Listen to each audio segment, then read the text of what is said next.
Task Force Pineapple was an operation in Afghanistan that frankly, I never planned on doing. I'd been out of the military for nearly 10 years and really had put a lot of that pain, a lot of that post-traumatic stress, all of the challenges of working in that country in Afghanistan behind me.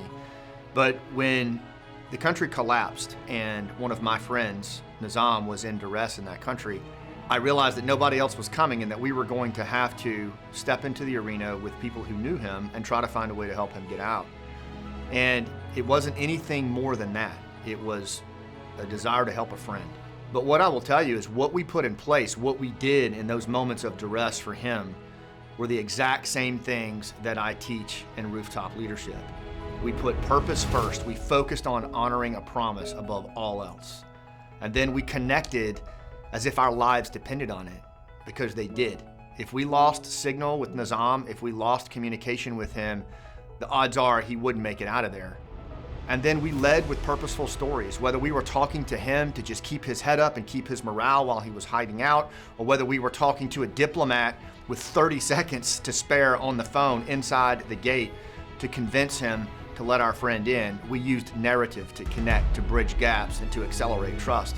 Those same things that we used in life and death work in just about every situation regarding life and business. And that's why I think Pineapple Express is so important for us today as civilians, because that was a shot across the bow for what people can do when institutional leadership falls short and when we have to lead ourselves. The fact of the matter is, most organizations out there today focus on the transaction.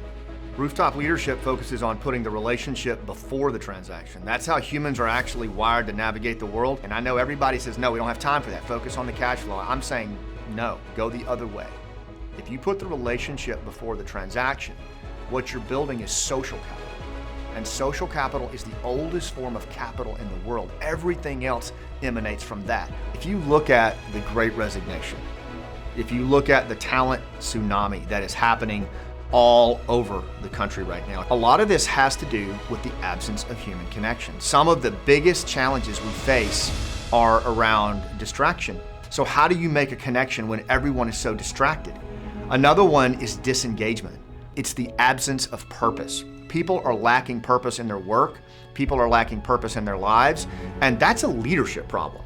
And when people lack purpose, they're gonna walk. They're gonna go find it. And the only way they're gonna stick around is if leaders can help them find it. The relationship is actually the greatest asset in your portfolio.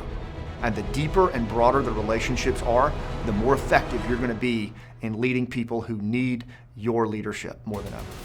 And finally is distrust. And this is the one that I'm more worried about than anything else out there. What I'm seeing is a constant erosion of trust in the marketplace, unlike anything we have ever experienced. This erosion of trust is something that we have got to take on as leaders, and instincts are not enough. We're gonna have to start to move the needle from instinct to skill on human connection, and that's what we focus on at Rooftop Leadership.